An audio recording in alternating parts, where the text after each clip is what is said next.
Good morning, Wall Street winners. It is Thursday, July the 18th. And if we look at the futures indices right now, about an hour and 24 minutes before the open, we have the Dow Jones Industrial Average down 0.17% or 72 points. But the S&P 500 and NASDAQ are in the green. Obviously, if you were following the markets yesterday, you saw the NASDAQ took a huge hit. Different stocks, obviously, hurt more than others. You saw a lot of the semiconductor stocks hurt yesterday, and primary reason for that was a couple of things. First of all, they've been on a good run, so this is just a normal bit of a correction, but it came in conjunction with a narrative coming out of the call it the GOP, the Republican caucus, and the national convention going on right now with Trump and the support around Trump after the failed assassination attempt in his re-election bid and campaign to not support Taiwan should China look to invade or take over that country. And that could have a pretty serious impact, obviously, on semiconductor manufacturing, because that's where the majority of that tends to happen, is in Taiwan, based on the number of plants and facilities over there. So there is that risk. And then we were waiting on some of the semiconductor numbers. So this morning, what we saw was TSM, which is Taiwan Semiconductor Manufacturing Company, came out, and they came out with phenomenal earnings and future forecast. And so what we're seeing now is a bit of a recovery in that sector, certainly not to the extent that it dropped. It came down 8% yesterday, closing the day before at 185, 186, and then closing yesterday down at 171. So that was a pretty significant drop of almost $15. But we should expect to see this stock, I think, get back up to probably the 178, maybe 179, 180 range today. I'm not sure it'll get back up to 185 or 186, but I think we will see probably a 3 to 4% boost in this after the earnings came out, because the earnings and the future forecast was quite positive.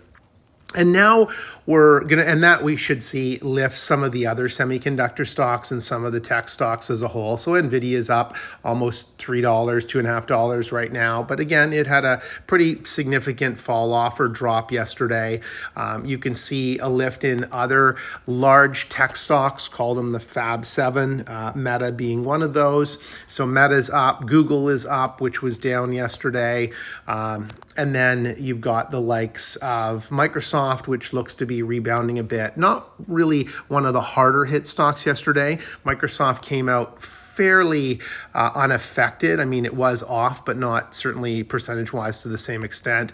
ARM was off $17. I mean, this stock is definitely overvalued at the price point it's still at, but it should have a bit of a rebound today. On Semi should have a bit of a rebound today. And then the overall semiconductor index, which was, I think it had its largest drop yesterday since 2020. We're going to see a bit of a recovery in that as well. Another name to watch in this would be CrowdStrike. CrowdStrike, not a semiconductor company, but a tech company, was off significantly yesterday, down to $354. It looks like it's going to be off another $6 pre-market, taking it down into the 349s. This would be a stock to start to watch. I think it has the ability, especially on good earnings. Earnings aren't until the end of August, beginning of September, so you've got a little bit of runway there, and you don't need to jump on this right away, because we could see some other corrections as we move forward. But if this stock starts to dip down into the 340s or even the 330s, it might be an interesting acquisition, only because it has been added to the S&P 500. It is growing quickly. It's gaining in market share. It is a strong company, and it has a lot of positive prospects going forward in a very growing industry, which is that of cybersecurity. The other narrative, though, that we're seeing this week is oil. And we saw a ton of movement in crude prices this week. Yesterday, the day before, up and down in the $1.50, $2 range. And if we look at the events coming up, we can see here that today TSM released its results. They were favorable. We're going to hear from Netflix after market today. M&T released earnings this morning, and they were in line with expectations. I mean, they weren't amazing. They weren't super bad either. There were good points and bad points in that earnings release. So overall, earnings were positive. Revenue may not have hit the mark based on what some people were estimating. But oil tomorrow is where we really want to have a look at Halliburton and SLB that announce. Next week is a whole raft of different earnings coming out. It's going to be a super busy week, make this week look very quiet. But tomorrow is going to be about oil. So if we scroll back to our screen here and scroll up to our oil stocks, you can see that crude is off, but only off 8 cents. It's almost near $83 a barrel for crude futures on August 24th. But if we look at the 5-day chart, you can see the amount of movement. We were down close to $79 or $80 and up as high as $84. So there's been a $4 kind of band in there, and we're on the higher side of that at 82.77. I expect crude will probably go up a little bit today. But I'm really going to be watching what Halliburton and SLB do. I think we're going to see good results out of both of those, and we could see a bit of a positive lift. And should those have positive results, we can maybe extrapolate from that some of the others will have positive results in the coming week when we see the likes of Helmerich and Payne and VLO start to make announcements. So I think we're going to see some green on the screen around a lot of our oil plays as we move into the earnings season for oil. If we take a look, starting at the top here, our retail and health again making a fairly positive and decent recovery here. We can see mostly green around health on the screen, certainly green over the last 30 days as healthcare has started to climb up. We're going to see some earnings announcements from them in the coming couple of weeks as well. So we'll see if those gains match up with what we're seeing from revenue and earnings. And then if we scroll down to transport, JB Hunt got hit yesterday. It would close the previous day up in the high 170s and dropped down yesterday into the low 160s. Looks like it might be set for a bit of a recovery today. I bought some put options on that expire Friday at a $70 in the money put option, and so those were very fruitful yesterday. Sold most of them, holding on to a small number of those to see whether it continues to decline today and tomorrow into the close of the week. Now we've got our oil. So oil has been, again, climbing steadily. It declined about in the last month, but it's starting to come back. I think we're going to see a pop in oil as we get into the earnings season for these companies. I think there's a lot of attractive prices here for you to make a 1% to 2% gain in a couple of weeks as those announcements come out. And then yesterday with the tech hit. So with the NASDAQ going down, it basically took everything down with it. To a certain extent, different things declined.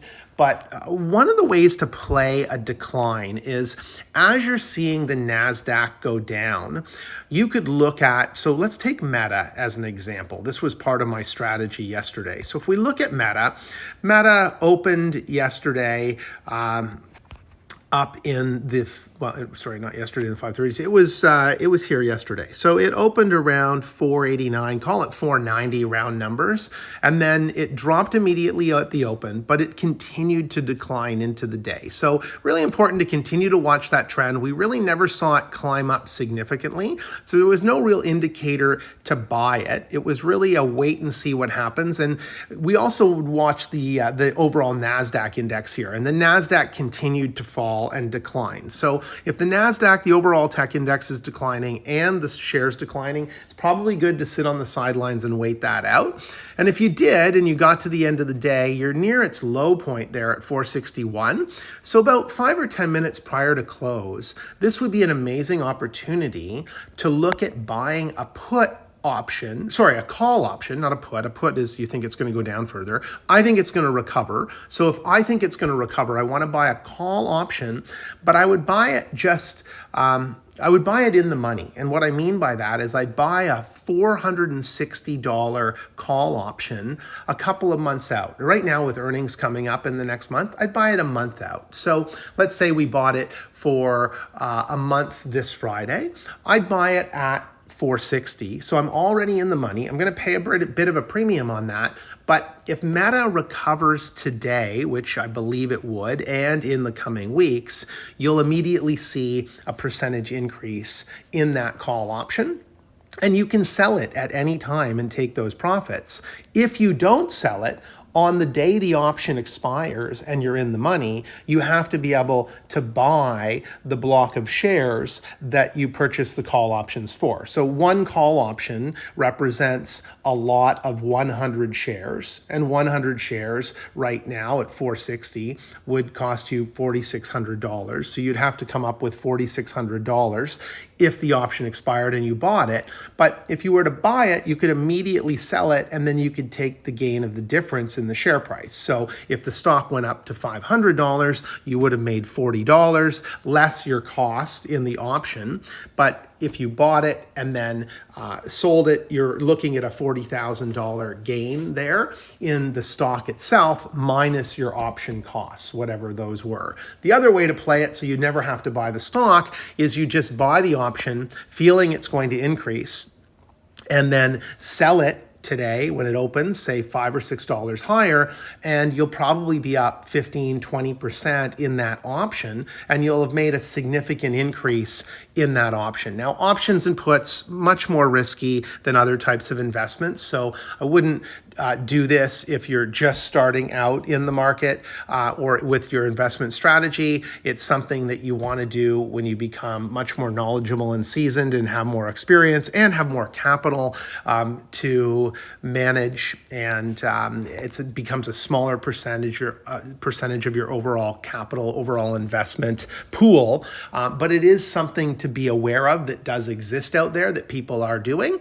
and it is an option if it's enabled on your account that's available to you. So that's one way to operate in a down market and still make money when things are going down, but then they start to recover. Another great one yesterday from a drop perspective was Lam Research, dropping over $108 at $9.67, a great entry point to get back into.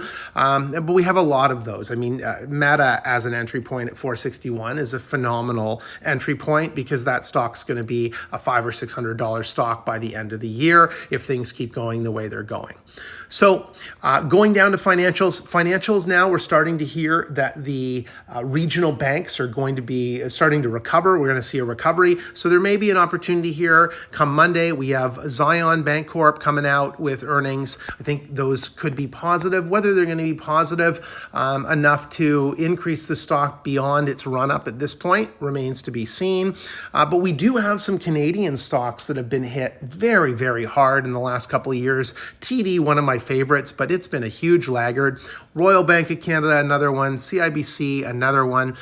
They may be worth a look. The dividends on these are phenomenal. And obviously, if you're a Canadian investor, having a stock that's in Canada that pays a Canadian dividend is preferential from a tax perspective. So it's paying 5.1% as a dividend. If you get any capital appreciation on that, things are going to look pretty good. So that may be one to look into, especially if you have more Canadian dollars than US dollars. So that's where we are today on July 18th. I hope you're enjoying these videos. And if you are, please subscribe to the channel, leave me a like and a comment, and we'll